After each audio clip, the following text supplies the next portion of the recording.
दोस्तों, अवग्रह तैयारी में आपका स्वागत है। दोस्तों, आज की जो हमारी वीडियो होने वाली है इसमें हम एमपीपीएससी प्री के लिए टेस्ट सीरीज देखने वाले हैं। दोस्तों, ये जो एमपीपीएससी प्री 2023 का एग्ज़ाम होने वाला है, ये एग्ज़ाम होगा 17 दिसंबर को। इसके लिए हम मस्ट टेस्ट पेपर देखने वाले हैं और आज का जो टेस्ट है वो चेतन मीणा इंस्टीट्यूट का टेस्ट है। ये टेस्ट हुआ था 27 सितंबर को। तो दोस्तों, ये जो टेस्ट है मॉड्यूल फर्स्ट, ये मॉडर्न हिस्ट्री के क्वेश्चन यहाँ पे शामिल किए गए हैं। तो यहाँ पे टोटल जो है वो 100 क्वेश्चन है और 100 के 100 क्वेश्चन जो हैं वो आधुनिक भारत के हैं। बहुत ही अच्छे क्वेश्चंस हैं। तो चलिए फिर हम इनको देखना स्टार्ट करते हैं। इसका क्वेश्चन फर्स्ट है, 1707 ईस्वी में औरंगजेब की मृत्यु के बाद सत्ता किसने संभाली। देखिए होता क्या है कि 1707 ईस्वी में औरंगजेब की मृत्यु हो जाती है और औरंगजेब की मृत्यु के बाद से जो मुगल साम्राज्य था, मुगल साम्राज्य में उत्तराधिकार के लिए जो है वो युद्ध प्रारंभ हो जाता है कि अगला उत्तराधिकारी कौन बनेगा। तो इसके उत्तराधिकार में होता क्या है कि औरंगजेब के जो 4 पुत्र थे, बहादुर शाह प्रथम, जहांदार शाह, मोहम्मद शाह और अकबर शाह द्वितीय, इन चारों में ही जो है लड़ाइयाँ स्टार्ट हो जाती हैं और अंत में जो है वो लड़ाई जीतता है बहादुर शाह प्रथम। तो इसका जो सही जवाब होगा वो ए हो जाएगा। बहादुर शाह प्रथम जो है वो उत्तराधिकारी बनता है और ये लाहौर के उत्तर में जो स्थित है शाहदौला नामक पुल, तो जो शाहदौला नामक पुल है, शाहदौला नामक पुल पे जो है ये अपने आप को बहादुर शाह के नाम से अगला मुगल सम्राट घोषित करता है, ये बहादुर शाह प्रथम। नेक्स्ट हम लोग क्वेश्चन देखते हैं, question number second number question है, मयूर सिंहासन पर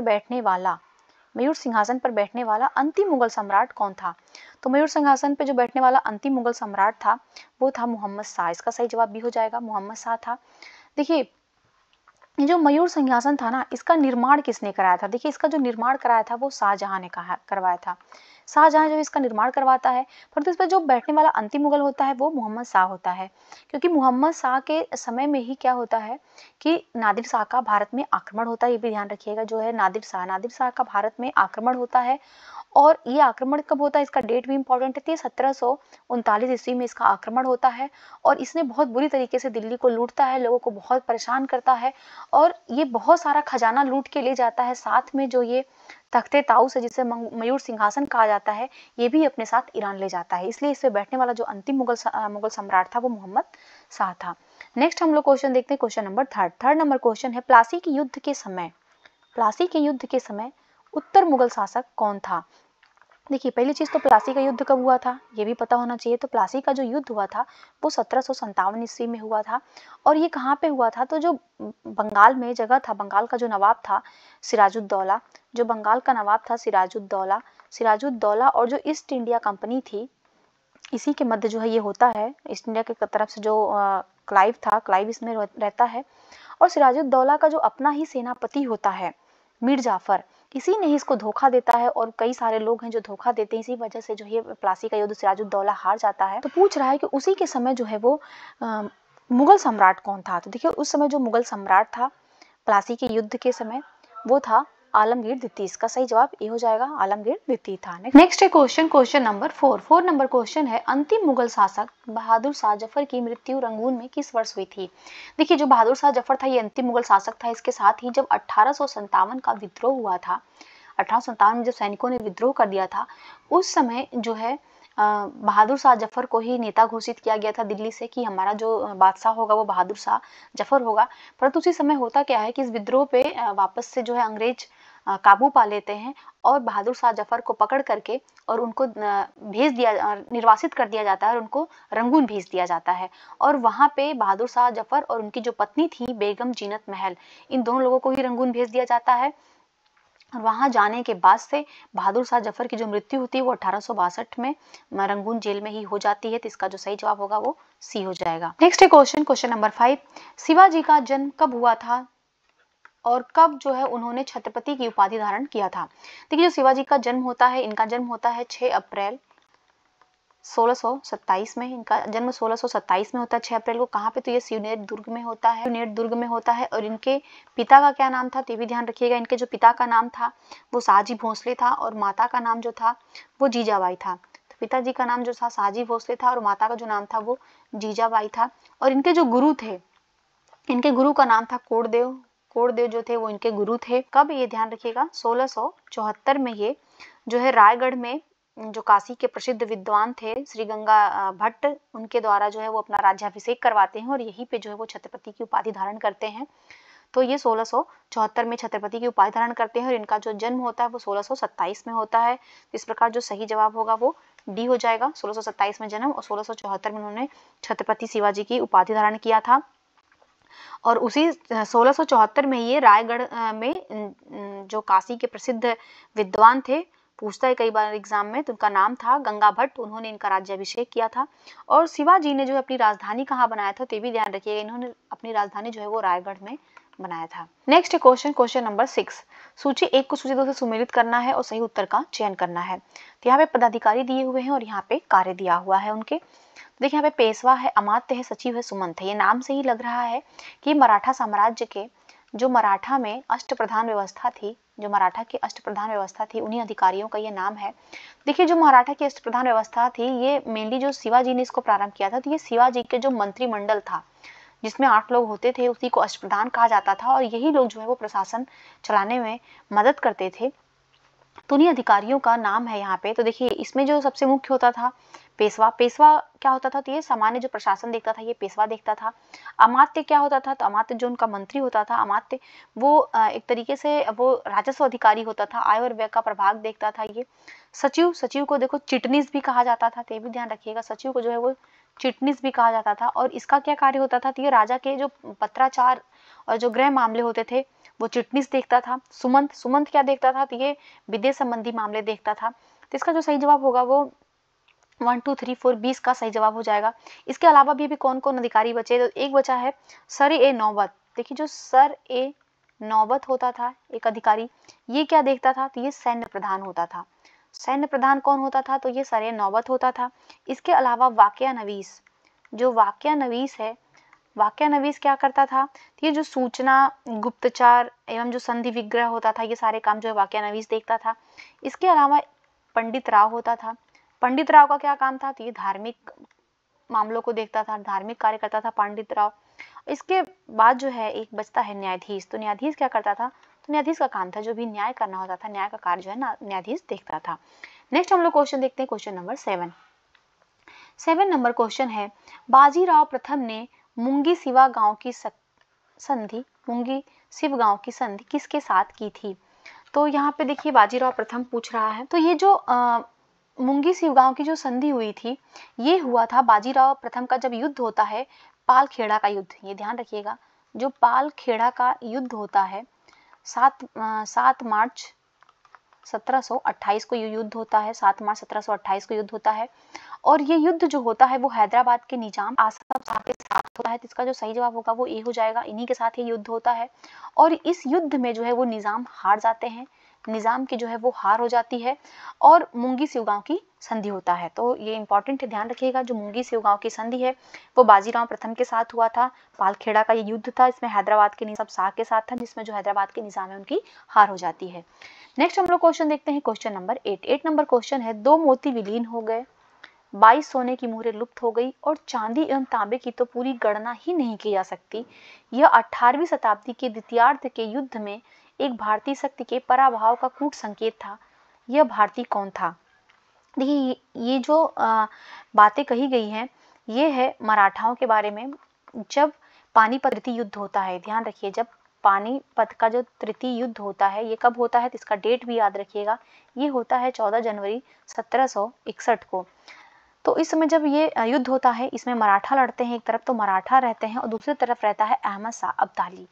तो ये जो अहमद शाह अब्दाली होता है दूसरी तरफ, इनके बीच ये युद्ध होता है जिसमें जो है वो अहमद शाह अब्दाली जो है वो जीत जाता है। और इस युद्ध में जो है वो अहमद शाह अब्दाली का साथ कौन देते हैं, तो भारत के अहमद शाह अब्दाली के साथ जो अवध के नवाब हैं सुजाउद्दौला और जो रोहिल्ला लोग हैं ये सभी जो है अहमद शाह अब्दाली का साथ देते हैं। और इस युद्ध में जो है मराठों की बहुत बुरी तरीके से पराजय होती है।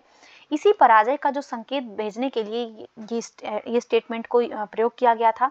तो क्वेश्चन में पूछ रहा है कि ये जो पराभव का कूट संकेत था वो किस भारतीय शक्ति के लिए था, तो वो पेशवा के लिए था। तो इसका जो सही जवाब होगा वो हो जाएगा 20 का सही जवाब पेशवा। नेक्स्ट है क्वेश्चन नंबर 9। यहाँ पे सूची 1 को सूची 2 से सुमेलित करना है। यहाँ पे जो है आंग्ल मैसूर युद्ध दिए हुए हैं और वो किस संधि से समाप्त हुए हैं उनका नाम दिया हुआ है। देखिए जो आंग्ल मैसूर युद्ध हुआ था ये हैदर अली और टीपू इन दो लोगों के बीच में ही था। ये दो जो वहाँ के नवाब थे और ये हो रहा था अंग्रेजों के साथ, ईस्ट इंडिया कंपनी के साथ। तो चलिए देखते हैं, टोटल ये 4 युद्ध यहाँ पे हुआ था आंग्ल मैसूर युद्ध में। जो प्रथम आंग्ल मैसूर युद्ध हुआ था इसमें लड़ रहा है कौन, तो यहाँ पे जो है वो हैदर लड़ रहा है और ये युद्ध होता है 1767 से लेकर के 1769 के बीच में होता है और ये मद्रास की संधि से समाप्त होता है। द्वितीय जो आंग्लो मैसूर युद्ध हुआ था, द्वितीय आंग्ल मैसूर युद्ध हुआ था 1780 से लेकर के 1782 के बीच, 84 के बीच में। और यहीं पे जो 1782 में ही क्या होता है, हैदर की मृत्यु हो जाती है, हैदर अली की मृत्यु हो जाती है। और अब जो कमान संभाल लेता है वो संभालता है टीपू। तो टीपू यहाँ पे जो कमान संभाल लेता है दूसरे आंग्ल मैसूर युद्ध से ही। और इस समय जो गवर्नर जनरल था सेकेंड में, ये ध्यान रखिएगा, द्वितीय आंग्ल मैसूर युद्ध के समय वो था वारेन हेस्टिंग। तो जो है वारेन हेस्टिंग्स जो था उस समय गवर्नर जनरल था। और इसमें समय जो संधि होता है वो होता है मंगलौर की संधि। तो इसको एक से मैच करेंगे। देखिए जो तृतीय आंग्ल मैसूर युद्ध होता है ये होता है 1790 से लेके 1792 तक। यहाँ मैं कर देती हूँ, ये 1790 से लेके 1792 में युद्ध होता है। और ये होता है जो गवर्नर जनरल है तो कार्नवालिस, ये ध्यान रखिएगा, ये कार्नवालिस के समय में होता है। और इस समय जो संधि होती है वो श्रीरंगपट्टनम की संधि होती है। को 2 से मैच करेंगे। और जो फोर्थ आंग्ल मैसूर युद्ध होता है, चतुर्थ आंग्ल मैसूर युद्ध कब होता है, तो ये होता है 1799 में, ध्यान रखिएगा। और इस समय जो है ये टीपू सुल्तान की यहाँ पे मृत्यु हो जाती है। यहाँ पे जो है टीपू की मृत्यु हो जाती है, इसको 4 से मैच कर देंगे। और इस समय जो गवर्नर जनरल था वो था लॉर्ड वेलेस्ली। तो ये वेलेस्ली के समय होता है। तो इस प्रकार इसका जो सही मैच होगा वो 3, 1, 2, 4। तो देख लेते हैं कहाँ पे है 3, 1, 2, 4। देखिए यहाँ इसका जो है बी ऑप्शन सही जाएगा, 3, 1, 2, 4। नेक्स्ट हम लोग क्वेश्चन देखते हैं, क्वेश्चन नंबर 10 नंबर क्वेश्चन है, सिख राज्य का अंतिम राजा कौन था। देखिए जो सिख राज्य था इसका अंतिम राजा पूछ रहा है। तो जो इसका अंतिम राजा था वो था दलीप सिंह। इसका जो सही जवाब होगा वो डी हो जाएगा, दलीप सिंह जो है सिख राज्य का अंतिम राजा था। पुर्तगाली वायसराय अल्फांसो दी अल्बुकर्क के संबंध में कौन सा कथन जो है वो असत्य है, असत्य कथन का चयन करना है। देखिए जो अल्फांसो दी जो अल्बुकर्क था ये पुर्तगाली वायसराय था, ये सेकेंड नंबर पे ये वायसराय बन के आता है। और ये आता कब है, तो ये 1509 में आता है। और आते ही जो है ये 1510 में यूसुफ आदिल शाह उसको युद्ध में हराता है और गोवा छीन करके जो ये पुर्तगालियों के कब्जे में मिला लेता है अपने। और उसी संबंध में जो है ये कुछ नीतियां बनाता है भारत में रहने के लिए। तो पहली नीति ये है कि भारत में जो है वो अस्थायी पुर्तगीज आबादी जो है बसाना चाहता था। बिल्कुल करेक्ट है, वो चाहता था पुर्तगीज लोग जो हैं वो भारत में अस्थायी रूप से बसें। इसीलिए जो उसने है पुर्तगाली लोग थे उनको प्रेरित किया कि आप भारतीय स्त्रियों से विवाह करिए और उसको प्रोत्साहन दिया। तो भी बिल्कुल करेक्ट स्टेटमेंट है। तो क्या हुआ था कि अपने क्षेत्र में जो है उसने सती प्रथा पे प्रतिबंध भी लगाया था, ये भी बिल्कुल करेक्ट है। और डी है कि वह मुसलमानों के साथ सहिष्णुतापूर्व नहीं होगा, यहाँ पे होगा सहिष्णुतापूर्व जो है व्यवहार करता था। देखिए गलत है, वो मुसलमानों के साथ सहिष्णुतापूर्व व्यवहार नहीं करता था। तो ये स्टेटमेंट जो है गलत हो गया। तो इसका जो सही जवाब होगा वो डी हो जाएगा, सत्य कथन ही पूछ रहा है। और देखिए जो पुर्तगालियों का जो प्रथम वायसराय था, ये भी ध्यान रखिएगा, जो प्रथम वायसराय था वो फ्रांसिस्को दी अल्मीड़ा था, वो फ्रांसिस दी अल्मीड़ा था। और ये 1505 में वायसराय बन के आया था फ्रांसिस दी अल्मीड़ा। उसके बाद सेकेंड आता है अल्फांसो दी अल्बुकर्क। नेक्स्ट हम लोग क्वेश्चन देखते हैं, क्वेश्चन नंबर 12 नंबर क्वेश्चन है, अंग्रेजों ने निम्नलिखित पर जिस क्रम में अपने व्यापार केंद्र स्थापित किए उनको काल क्रम में व्यवस्थित करना है। तो यहाँ पे अंग्रेजों की कोठियां बतानी है कि कहाँ पे जो है उन्होंने अपनी जो है व्यापार के लिए कोठियां बनाई। तो उन्होंने सबसे पहले जो है वो सूरत में बनाई, फिर मद्रास में, फिर बंबई में, फिर कलकत्ता में। इसका जो सही जवाब होगा वो सी हो जाएगा। नेक्स्ट हम लोग क्वेश्चन देखते हैं, क्वेश्चन नंबर 13, वांडीवाश का युद्ध 1760 में हुआ था, इसमें अंग्रेजों द्वारा कौन पराजित हुआ था। तो देखिए जो वांडीवास का युद्ध हुआ था इसको कर्नाटक का युद्ध भी कहा जाता है, ध्यान रखिएगा, ये कर्नाटक का युद्ध था। और कर्नाटक का भी ये थर्ड युद्ध था जो हुआ था 1756 से लेकर के 1763 में ये युद्ध हुआ था। और ये जो युद्ध था ये जो अंग्रेजों और जो फ्रांसीसियों के बीच सप्तवर्षीय जो युद्ध चल रहा था उसी का ये हिस्सा था। इसी वजह से जो है वहां पे तो ये लड़ ही रहे थे, साथ साथ में ये इंडिया में भी लड़ना स्टार्ट कर देते हैं। तो क्वेश्चन में पूछ ही रहा कि अंग्रेजों के द्वारा कौन पराजित हुआ था, इसमें जो इसका जो सही जवाब होगा वो बी हो जाएगा। इसमें जो है फ्रांसीसी पराजित हो जाते हैं। और फ्रांसीसियों को जो है वो 1761 में जो पांडिचेरी होता है जो फ्रांसीसियों के कब्जे में था उस पांडिचेरी को जो है अंग्रेजों को सौंप देना पड़ता है। नेक्स्ट हम लोग क्वेश्चन देखते हैं, क्वेश्चन नंबर 14 नंबर क्वेश्चन है, कमयोटी प्रथा के संबंध में कौन सा कथन जो है वो सत्य है। देखिए जो कमयोटी प्रथा है तो ये प्रथा जो है वो बिहार एवं उड़ीसा में प्रचलित थी। सेकंड कह रहा है कि इसमें कृषि दास आजीवन अपने मालिकों की सेवा करते थे। और थर्ड है कि इस प्रथा का संबंध जो है वो रेशम उद्योग से था। देखिए ये जो कमयोटी प्रथा थी, ये प्रथा बिहार और उड़ीसा में प्रचलित थी, बिल्कुल करेक्ट स्टेटमेंट है। और इसमें जो है होता क्या था कि जो कृषि दास होते थे वो अपने पूरे जीवन भर जो है मालिकों की सेवा करते रहते थे, परंतु इसका जो संबंध था वो रेशम उद्योग से नहीं था, इसलिए थर्ड वाला गलत हो जाएगा। केवल इसका सही जवाब 1 और 2 होगा। ऑप्शन में 1 और 2 करेक्ट होने की वजह से इसका जो सही जवाब होगा वो सी हो जाएगा। नेक्स्ट क्वेश्चन नंबर 15, भारत में ईस्ट इंडिया कंपनी का व्यापारिक एकाधिकार किस वर्ष समाप्त कर दिया गया था। देखिए जो ईस्ट इंडिया कंपनी थी इसका जो व्यापारिक एकाधिकार समाप्त किया गया था वो 1813 में किया गया था, इसका सही जवाब बी हो जाएगा। 1813 में इसका व्यापारिक एकाधिकार समाप्त कर दिया गया था, परंतु चीन और चाय के साथ जो इसका एकाधिकार बना हुआ था और इसे जो खत्म किया गया वो 1833 के एक्ट से पूर्णतः जो है वो खत्म कर दिया गया था। नेक्स्ट हम लोग क्वेश्चन देखते हैं, क्वेश्चन नंबर 16 नंबर क्वेश्चन है, हमारी व्यवस्था बहुत कुछ स्पंज की तरह काम करती है, उसके द्वारा गंगा तट से सारी अच्छी चीजों को सोख लिया जाता है और टेम्स नदी के किनारे लाकर उसे जो है निचोड़ दिया जाता है। ये स्टेटमेंट किसने कहा था।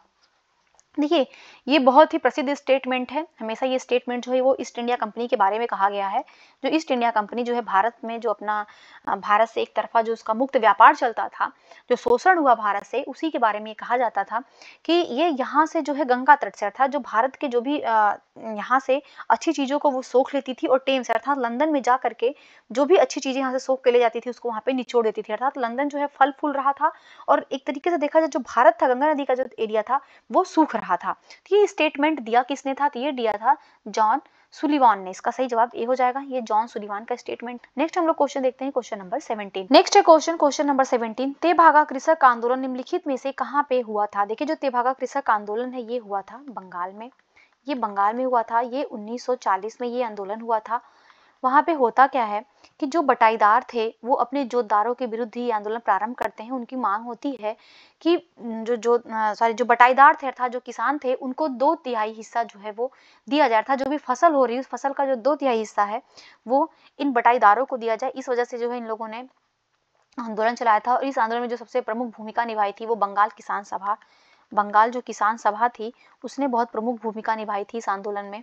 उसने नेतृत्व किया था, सभाएं किया था, प्रदर्शन किया था। तो क्वेश्चन में पूछ रहा है कहाँ पे नहीं हुआ था, किसके मध्य हुआ था, ये पूछना चाहिए। तो इसमें जो है वो जोतदारों के विरुद्ध बटाईदारों का आंदोलन था, तो इसका जो सही जवाब होगा वो बी हो जाएगा। नेक्स्ट है क्वेश्चन नंबर 18, दिए गए निम्नलिखित कथनों पर विचार करना है और सत्य कथन का चयन करना है। तो यहाँ पे 2 स्टेटमेंट दिए हैं, चलिए देख लेते हैं। पहला है मुंडा विद्रोह एक प्रकार का सामाजिक, धार्मिक एवं राजनीतिक आंदोलन था। देखिए बिल्कुल करेक्ट है, जो मुंडा विद्रोह था ये एक प्रकार का जो सामाजिक, धार्मिक, राजनीतिक आंदोलन था। और इस विद्रोह में जो है बिरसा ने शोषण मुक्त समाज की स्थापना, एकेश्वर में विश्वास तथा आडंबर मुक्त समाज की अवधारणा पे बल दिया था। देखिए यहाँ पे दोनों स्टेटमेंट एकदम करेक्ट है, इसका सही जवाब सी हो जाएगा।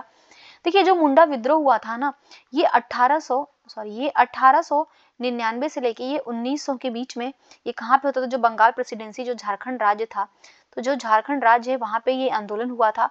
और इसको जो है उल गुलान विद्रोह भी कहा जाता है, तो ध्यान रखिएगा इसको जो है उल गुलान विद्रोह भी कहा जाता है।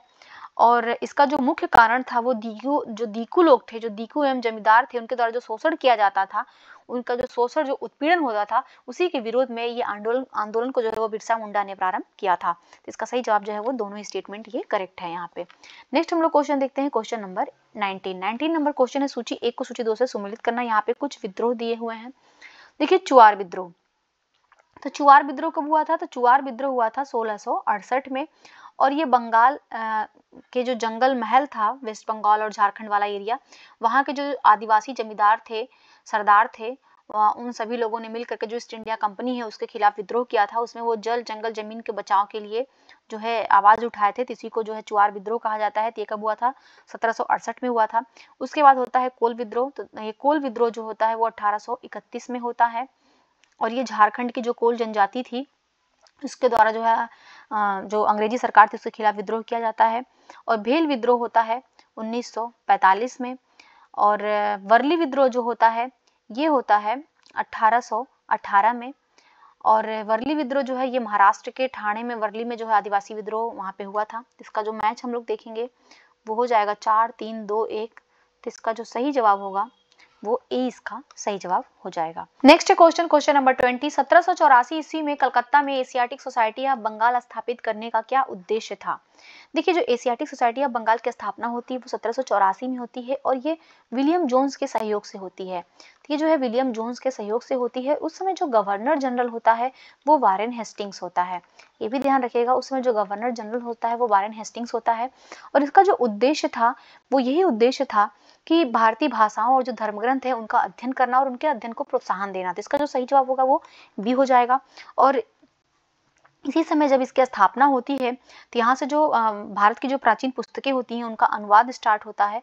सबसे पहले तो देखिए यहाँ पे जो अनुवाद किया जाता है वो 1784 में तो स्थापना होती है और यहाँ पे 1789 में जो अभिज्ञान शाकुंतलम है, अभिज्ञान कालिदास का ग्रंथ है अभिज्ञान शाकुंतलम, अभिज्ञान शाकुंतलम का जो है इंग्लिश में अनुवाद करते हैं विलियम जोन्स।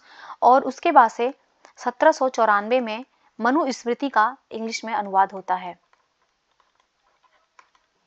तो ये सारी पुस्तकों का अनुवाद किया गया था। नेक्स्ट हम लोग क्वेश्चन देखते हैं, क्वेश्चन नंबर 21 क्वेश्चन है कि निम्नलिखित कथनों पर विचार करना है और सत्य कथन का पहचान करना है। पहला है कि पुर्तगालियों ने सर्वप्रथम भारत में मुद्रणालय की स्थापना किया था, मतलब प्रिंटिंग प्रेस। यहाँ पे ये बात हो रहा है प्रिंटिंग प्रेस के बारे में। तो ये बिल्कुल करेक्ट है। भारत में सबसे पहले प्रिंटिंग प्रेस कौन लेकर के आए थे? तो पुर्तगाली ही लेकर के आए थे।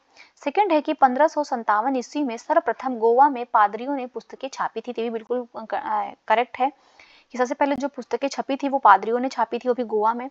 और थर्ड है कि भारतीय समाचार पत्रों का इतिहास यूरोपीय लोगों के आने के पूर्व का है। देखिए जो समाचार पत्र है, समाचार पत्र लेकर के ही आ रहे हैं पुर्तगाली, तो ये यूरोपीय लोगों से पहले का तो होगा ही नहीं। तो इसलिए थर्ड वाला गलत हो जाएगा, केवल 1 और 2 सही है। तो सही जवाब इसका जो है वो सी हो जाएगा। नेक्स्ट हम लोग क्वेश्चन देखते हैं, क्वेश्चन नंबर 22। निम्नलिखित कथनों को ध्यान से देखना है और उनका सुमेल करना है। तो यहाँ पे कुछ न्यूज़पेपर हैं और उनके संपादक हैं। तो इंडिया विंस फ्रीडम, देखिए जो इंडिया विंस फ्रीडम है ये किसने लिखा है? तो ये अबुल कलाम आजाद ने लिखा है।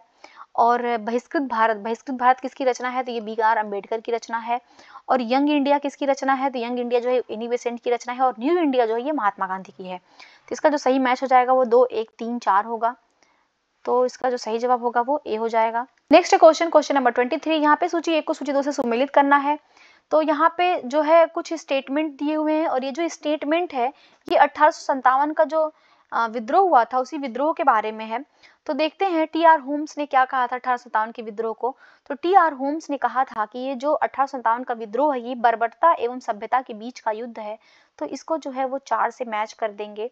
और बेंजामिन डिज़रायली ने क्या कहा था? तो इन्होंने जो है 1857 के विद्रोह को राष्ट्रीय विद्रोह की संज्ञा दिया था। और लॉरेंस एवं सीले ने जो है वो 1857 के विद्रोह को पूर्णतः जो है सिपाही विद्रोह कहा था।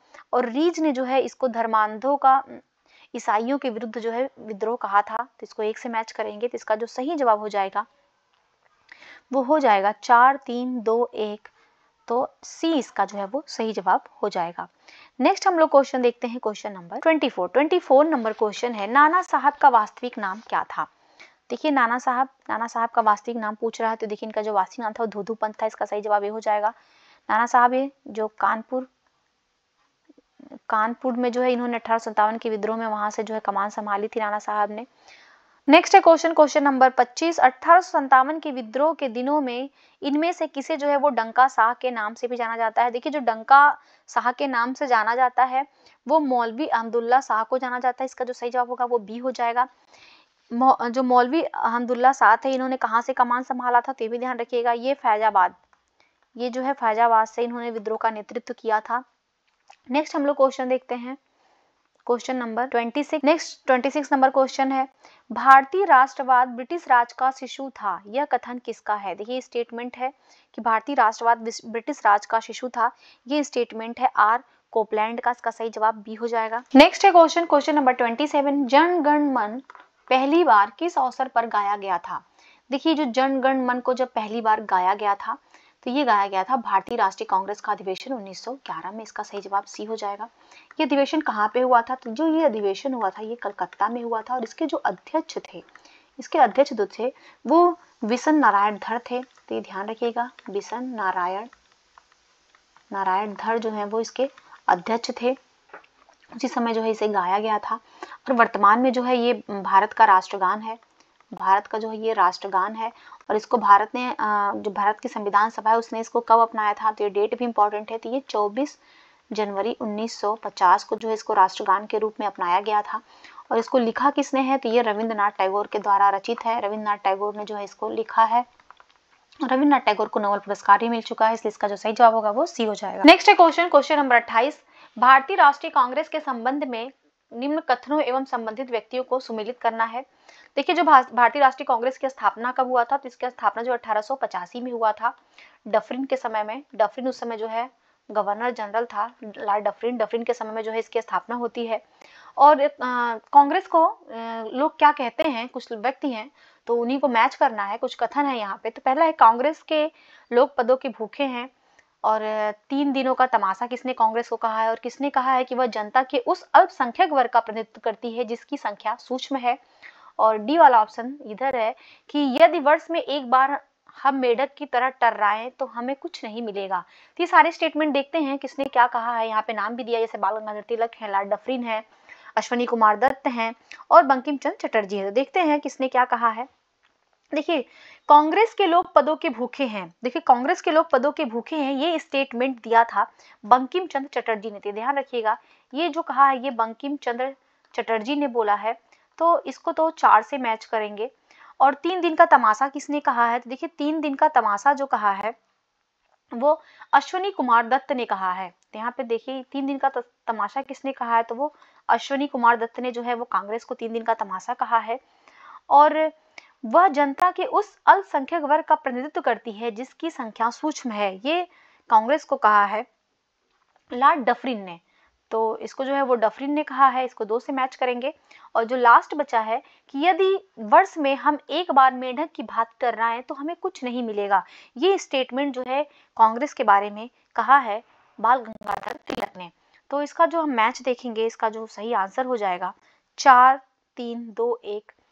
तो सही जवाब इसका जो है वो सी हो जाएगा। नेक्स्ट है क्वेश्चन नंबर 29। बाल गंगाधर तिलक के बारे में कौन सा कथन जो है वो सही नहीं है? तो पहला कथन है कि उन्होंने गणेश की घरेलू उपासना को सार्वजनिक समारोह में बदल दिया था।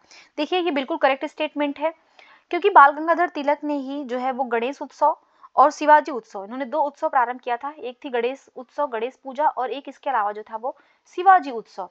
ये 2 उत्सव जो है उन्होंने इसको सार्वजनिक किया था, जिससे लोग वहाँ पे मिलेंगे, आएंगे, लोगों में जो है एक भाईचारे की भावना बढ़ेगी और लोग देश को आजाद करने में एकजुट हो सकेंगे। इस उद्देश्य से जो है इन्होंने गणेश पूजा और शिवाजी उत्सव का प्रारंभ किया था।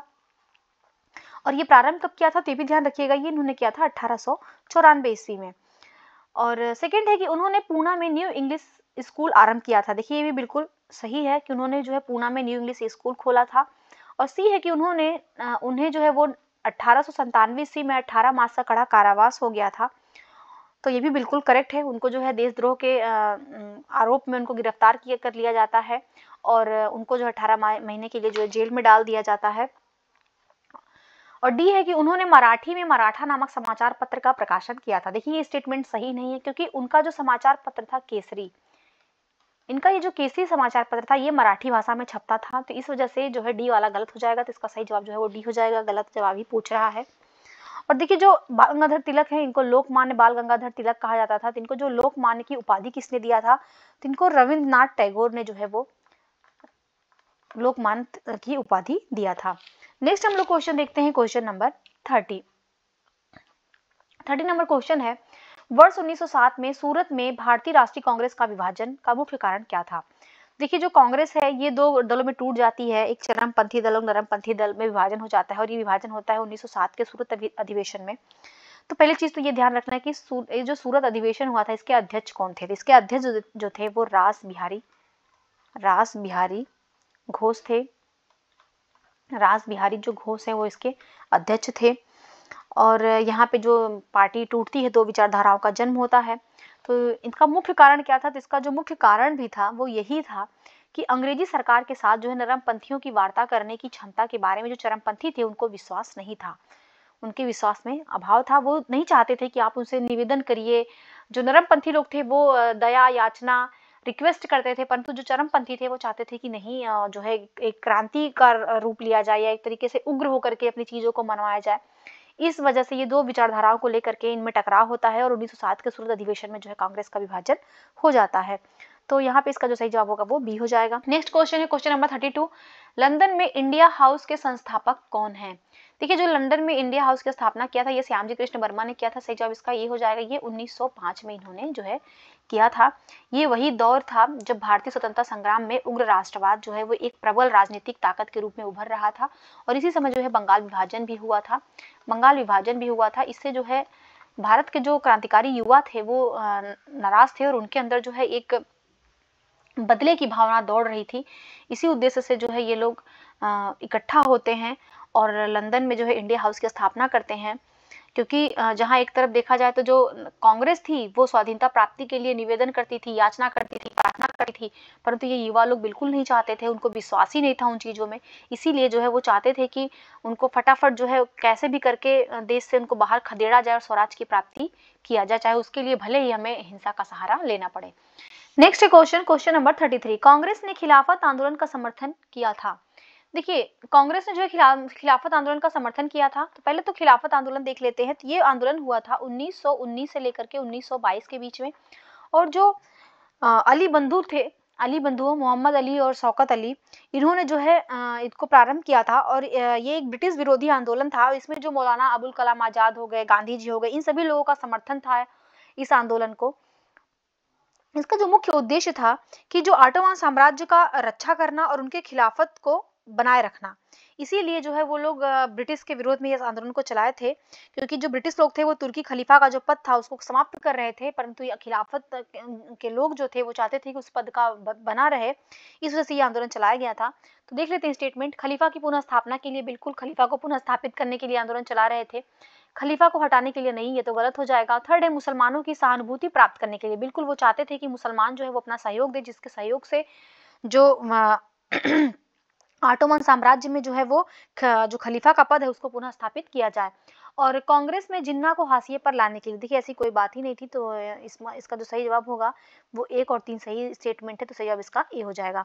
नेक्स्ट हम लोग क्वेश्चन देखते हैं क्वेश्चन नंबर 34 नंबर क्वेश्चन है। शक्ति के विरुद्ध अधिकार की इस लड़ाई में मैं विश्व की सहानुभूति चाहता हूँ, ये कथन किससे संबंधित है? तो शक्ति के विरुद्ध अधिकार की इस लड़ाई में मैं विश्व की सहानुभूति चाहता हूँ, ये जो है वो गांधी जी का स्टेटमेंट है। सही जवाब भी हो जाएगा। गांधी जी ने जो स्टेटमेंट दिया था ये दांडी यात्रा के दौरान दिया था। दांडी यात्रा को, जिसको नमक सत्याग्रह भी कहा जाता है, ये एक जो है अहिंसक सविनय अवज्ञा आंदोलन था। ये प्रारंभ कब हुआ था? तो ये 12 मार्च 1930 को ये प्रारंभ किया गया था और समाप्त था ये 6 अप्रैल 1930 तक। ये टोटल जो है वो 24 दिवसीय आंदोलन था। नेक्स्ट हम लोग क्वेश्चन देखते हैं क्वेश्चन नंबर 35 नंबर क्वेश्चन। निम्नलिखित कथनों पर विचार करना है, सत्य कथन का चयन करना है। तो एक स्वस्थ शरीर का मतलब है ऐसा शरीर जो अपनी आत्मा के वशीभूत होता है और एक उपकरण की तरह सदैव इसकी सेवा के लिए तैयार रहता है। तो ये स्टेटमेंट जो है वो किसका है? देखिए, ये जो स्टेटमेंट दिया था ये दिया था महात्मा गांधी ने। इसका जो सही जवाब होगा वो सी हो जाएगा। नेक्स्ट हम लोग क्वेश्चन देखते हैं क्वेश्चन नंबर 36 नंबर क्वेश्चन है। निम्नलिखित में से किसने कहा था कि मुसलमान इतने दुर्बल हैं कि विद्रोह कर ही नहीं सकते? ये स्टेटमेंट किसने कहा था मुसलमानों के बारे में कि मुसलमान जो है वो इतने दुर्बल है कि वो विद्रोह कर ही नहीं सकते? तो ये कहा था डब्ल्यू हंटर ने। और अभी हमने पीछे भी देखा, उसने कहा कि मुसलमानों का दुर्बल होना या अशिक्षित होना ही जो है वो या उनका असंतुष्ट होना जो है वो ब्रिटिशर्स के लिए फायदेमंद है। तो ये भी डब्ल्यू हंटर ने ही कहा था। नेक्स्ट हम लोग क्वेश्चन देखते हैं क्वेश्चन नंबर 37 नंबर क्वेश्चन है। लॉर्ड हेस्टिंग्स के शासनकाल में कौन सा आंग्ल मराठा युद्ध जो है वो हुआ था? देखिए, मराठों का टोटल 4 युद्ध हुआ था, अंग्रेजों से 4 आंग्ल मराठा युद्ध हुआ था। तो पूछ रहा है कि इसमें जो है लॉर्ड हेस्टिंग्स से कौन सा हुआ था? तो इसमें तृतीय आंग्ल मराठा युद्ध हुआ था। इसका सही जवाब सी हो जाएगा। तृतीय आंग्ल मराठा युद्ध हुआ था और ये युद्ध हुआ था 1817 से लेकर के 1819 के मध्य में। और ये युद्ध में जो होता है ये पूना का जो पेशवा होता है उसी के साथ होता है और ये पूना की संधि से ये युद्ध की समाप्ति होती है। तो ये भी ध्यान रखिएगा, इस युद्ध में जो है पूना की संधि होती है और ये अंतिम निर्णायक युद्ध था। ये भी ध्यान रखिएगा, ये अंतिम जो है निर्णायक युद्ध था। नेक्स्ट क्वेश्चन है क्वेश्चन नंबर 38। लॉर्ड डलहौजी ने ब्रिटिश साम्राज्य के विस्तार हेतु किस नीति का अनुसरण किया था? देखिए जो लॉर्ड डलहौजी है ना, इसका जो शासनकाल भारत में रहा है वो 1848 से लेकर के 1856 के बीच में रहा है। और इसने जो भारत में ब्रिटिश साम्राज्य के विस्तार को बढ़ाने के लिए व्यवगत सिद्धांत लेकर के आया था। इसका सही जवाब जो है ए हो जाएगा। व्यवगत सिद्धांत लेकर के आया था, राज्य की हड़प नीति लाया था। इसमें होता क्या था कि अगर कोई भी रियासत या राज्य जिसके पास जो है अगर वो बिना अपना उत्तराधिकारी के ही मर जाता है या उसका कोई पुत्र नहीं है, तो उसने जो लोग गोद लेते थे तो उसने जो गोद लेने की प्रथा थी उसको समाप्त कर देता है। कहता है कि यहाँ पे आप कोई गोद नहीं ले सकते। जिनके पास भी अपना पुत्र नहीं है, अपना उत्तराधिकारी उसने नहीं नियुक्त किया है, तो उस साम्राज्य को, उस रियासत को जो है ब्रिटिश साम्राज्य में मिला लिया जाएगा। तो इस वजह से जो है इसने व्यवगत सिद्धांत लाया था और इसके तहत जो है 7 राज्यों का इसने विलय किया था।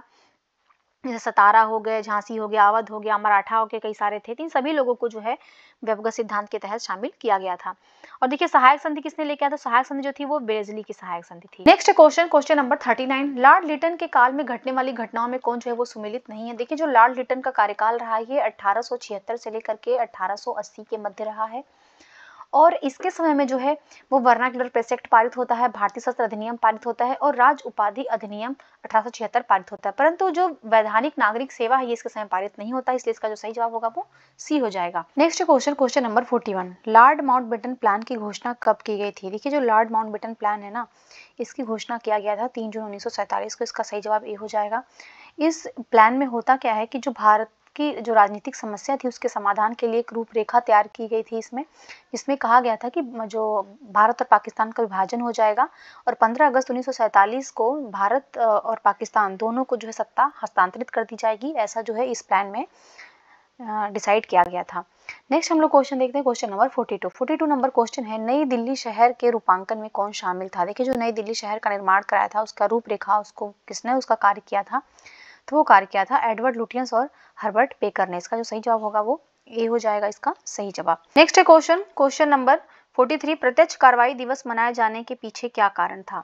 देखिए प्रत्यक्ष कार्रवाई दिवस जो मनाया गया था वो 16 अगस्त 1946 को मनाया गया था। इसका उद्देश्य था कि हिंदू मुस्लिम दंगे उत्पन्न करना, जिससे ये सिद्ध हो सके कि जो हिंदू और मुस्लिम समुदाय के लोग हैं वो एक साथ नहीं रह सकते। इसीलिए जो है प्रत्यक्ष कार्रवाई दिवस उन्होंने मनाने की घोषणा किया था। दरअसल होता क्या है कि जो लॉर्ड वेवेल ने 1946 में ही कांग्रेस और मुस्लिम लीग दोनों को अंतरिम सरकार बनाने के लिए आमंत्रित करते हैं। कांग्रेस जो है वो वेवेल के प्लान को तो स्वीकार कर लेती है, परंतु जो मुस्लिम लीग होती है वो अपने जिद पे अड़ी रहती है कि हम सरकार नहीं बनाएंगे। इसलिए अप्रैल 1946 में दिल्ली में मुस्लिम लीग का अधिवेशन हुआ और घोषणा की गई कि लीग जो है वो पाकिस्तान की मांग मनवाने के लिए जो है वो 16 अगस्त 1946 को प्रत्यक्ष कार्रवाई दिवस के रूप में मनाएगी।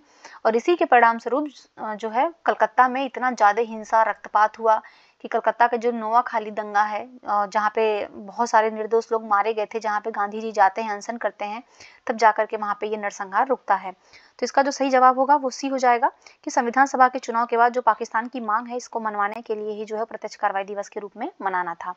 नेक्स्ट हम लोग क्वेश्चन देखते हैं क्वेश्चन नंबर 44 नंबर क्वेश्चन है टीपू सुल्तान के बारे में असत्य कथन की जांच करना है। तो यहाँ पे टीपू सुल्तान के बारे में पूछा जा रहा है। तो टीपू सुल्तान कौन था? तो ये तो हैदर अली का पुत्र था, ये तो पता ही होगा। हैदर अली का पुत्र था, जिसमें क्या है कि मैसूर का शासक था, मैसूर। और जो आंग्ल मैसूर युद्ध होता है, टोटल 4 युद्ध होते हैं। सेकेंड में जो ये कमान संभालता है सेकेंड आंग्ल मैसूर युद्ध में, जो 1780 से लेकर के 1784 के बीच में होता है। तो 82 में तो हैदर अली की मृत्यु हो जाती है, उसके बाद से कमान टीपू सुल्तान संभालता है और 1799 में जो है टीपू सुल्तान की मृत्यु हो जाती है। तो इसी के बारे में पूछ रहा है कि इसके बारे में कथन की जांच करनी है, बताना कौन सा कथन जो है वो असत्य है। तो देखिए इसने जो है डिंडीगुल में आधुनिक शास्त्रागार की स्थापना किया था। तो देखिए ये गलत स्टेटमेंट है। क्यों? क्योंकि जो डिंडीगुल में जो आधुनिक शास्त्रागार की स्थापना किया था वो टीपू ने नहीं किया था, बल्कि वो हैदर अली ने किया था। हैदर अली ने उसकी स्थापना किया था 1755 में, ना कि टीपू ने। तो पहला तो गलत हो गया। सेकंड है कि यह पहला भारतीय था जिसने अंग्रेजों को पराजित किया था। देखिए ये भी बिल्कुल गलत है। और थर्ड है कि यह फ्रांस के जैकोबियन क्लब का सदस्य बना था। बिल्कुल सही है, टीपू सुल्तान जो था वो फ्रांस के जैकोबियन क्लब का सदस्य बना था और वो स्वतंत्रता का वृक्ष भी लगवाया था श्रीरंगपट्टनम में। तो फोर्थ स्टेटमेंट यही है कि इसने स्वतंत्रता का वृक्ष भी श्रीरंगपट्टनम में लगवाया था। तो बिल्कुल करेक्ट है। तो 3 और 4 यहाँ पे करेक्ट है। तो इसका जो सही जवाब होगा, असत्य कथन पूछ रहा था, इसका जो सही जवाब होगा 1 और 2 होगा। सी इसका जो है सही जवाब हो जाएगा। 1 और 2 कथन जो है वो सत्य है। देखिए टीपू सुल्तान बहुत योग्य शासक था, बहुत दूरदर्शी शासक था। वो बहुत ही जल्दी नौसेना महत्व को समझ लिया था, या जो यूरोपियों की सेना थी उसके महत्व को बहुत जल्दी भांप लिया था। इसीलिए जो है अपनी सेना को यूरोपीय तर्ज पे ये उसको प्रशिक्षित करने के लिए सोचता है, और इसके लिए वो फ्रांसीसी कंपनी थी उससे बातचीत भी करता है, और ये जो नौसैनिक महत्व है उसको भी अच्छी तरीके से परिचित था, उसके लिए भी कार्य किया था टीपू सुल्तान। नेक्स्ट हम लोग क्वेश्चन देखते हैं, क्वेश्चन नंबर 45 नंबर क्वेश्चन है, भारतीय लोगों को शिक्षित करना हमारा कर्तव्य है, ये अभिकथन किसका है? तो ये जो कथन है भारतीय लोगों को शिक्षित करना हमारा कथन है, ये है लॉर्ड मेयो का। इसका सही जवाब जो है वो डी हो जाएगा। ये लॉर्ड मेयो का कथन है। लॉर्ड मेयो का जो शासनकाल भारत में रहा है वो 1869 से लेकर के 1872 के बीच में रहा है। और देखिए जो 1872 में जो पहली जनगणना होती है, 1872 में जो पहली जनगणना होती है वो लॉर्ड मेयो के ही काल में होती है। और इसी के ही काल में 1872 में ही जो है वो कृषि विभाग था अजमेर में, जो है वो मेयो कॉलेज। तो ये एग्जाम में पूछता है मेयो कॉलेज की स्थापना कहाँ पे की गई थी? तो मेयो कॉलेज की स्थापना जो है अजमेर में ये लॉर्ड मेयो के काल में 1872 में ही की जाती है। और इसी के समय में ही, लॉर्ड मेयो के समय में ही जो है भारतीय साक्ष्य अधिनियम 1872 का ये भी आया था। तो ये कुछ बातें थी लॉर्ड मेयो से संबंधित जिसे याद ध्यान रखना है। नेक्स्ट हम लोग क्वेश्चन देखते हैं, क्वेश्चन नंबर 46, ढाका अनुशीलन समिति की स्थापना किसने किया था? देखिए जो ढाका अनुशीलन समिति, इसकी स्थापना जो किया था वो पी मित्रा और पुलिनदास ने किया था। इसका जो सही जवाब होगा वो सी हो जाएगा, पी मित्रा और पुलिनदास ने किया था। नेक्स्ट हम लोग क्वेश्चन देखते हैं, क्वेश्चन नंबर 47 नंबर क्वेश्चन है, poverty and the un British rule in India में किसका वर्णन किया गया है? देखिए ये क्या है, ये बुक का नाम है। किसकी बुक है? तो ये दादा भाई नौरोजी की बुक है। तो ये दादा भाई नौरोजी की बुक है, और इसका जो प्रकाशन हुआ था ये 1901 में हुआ था। और इसी में जो है धन निकासी का सिद्धांत सबसे पहले दादा भाई नौरोजी ने दिया था। तो इसका जो सही जवाब होगा वो सी वाला हो जाएगा।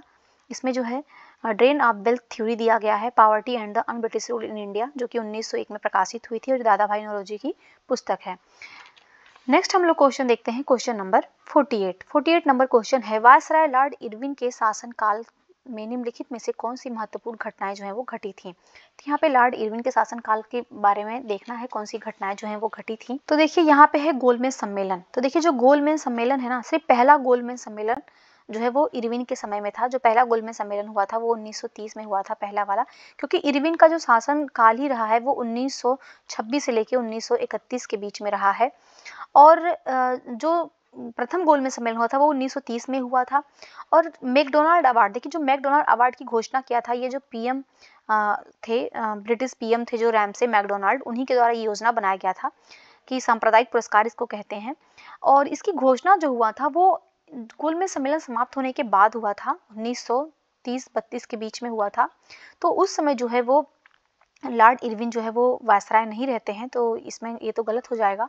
और थर्ड है पूना समझौता। देखिए जो पूना समझौता होता है, पूना पैक्ट, ये पूना पैक्ट होता है 1932 में। और ये जब होता है तो उस समय जो वायसराय होते हैं वो लॉर्ड विलिंगटन रहते हैं, लॉर्ड विलिंगटन।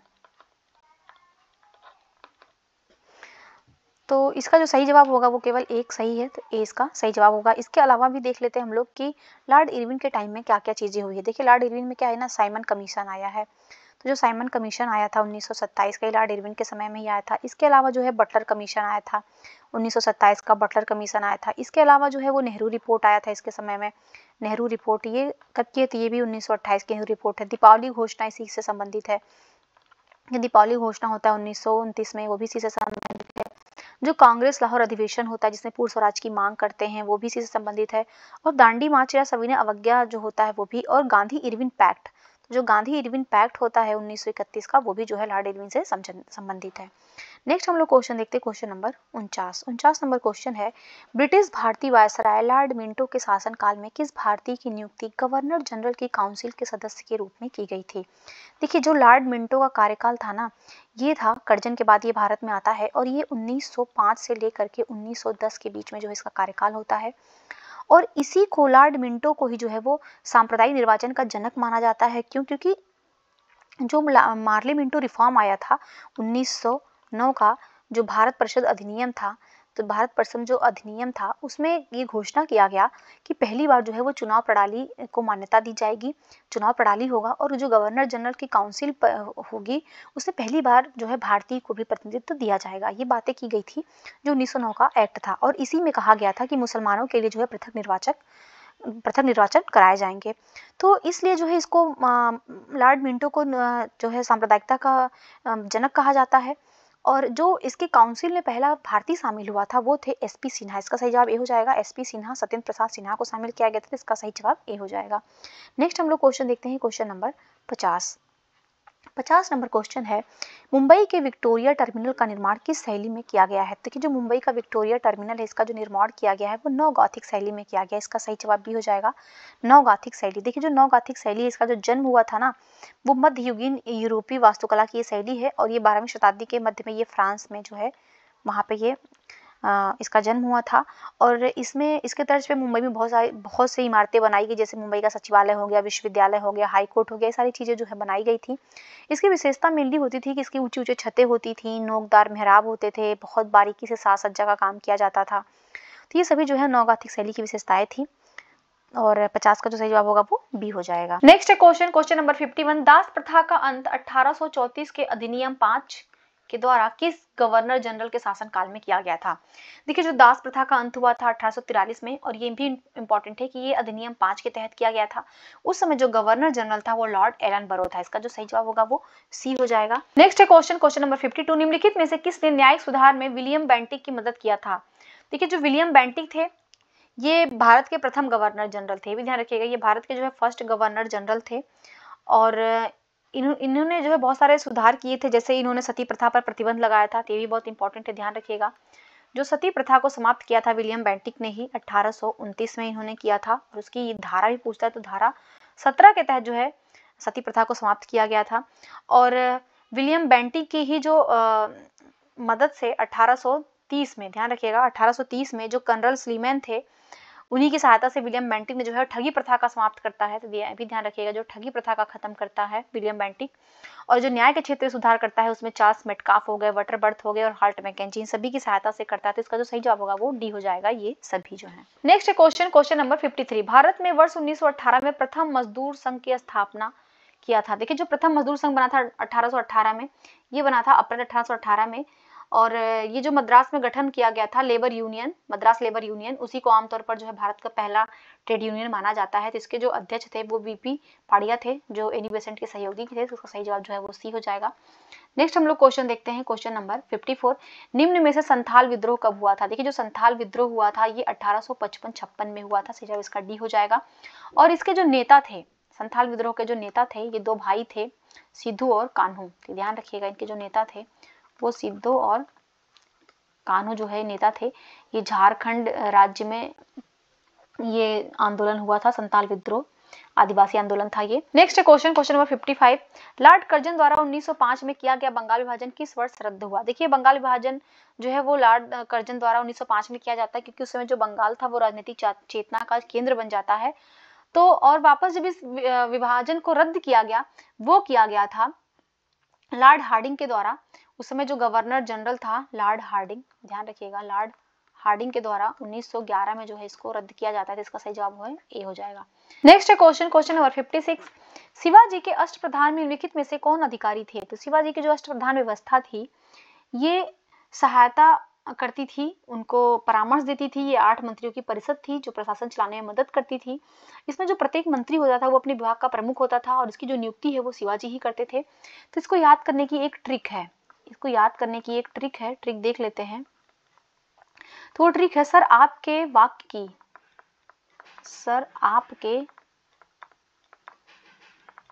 की चीटिंग से पंडित न्यायाधीश बना।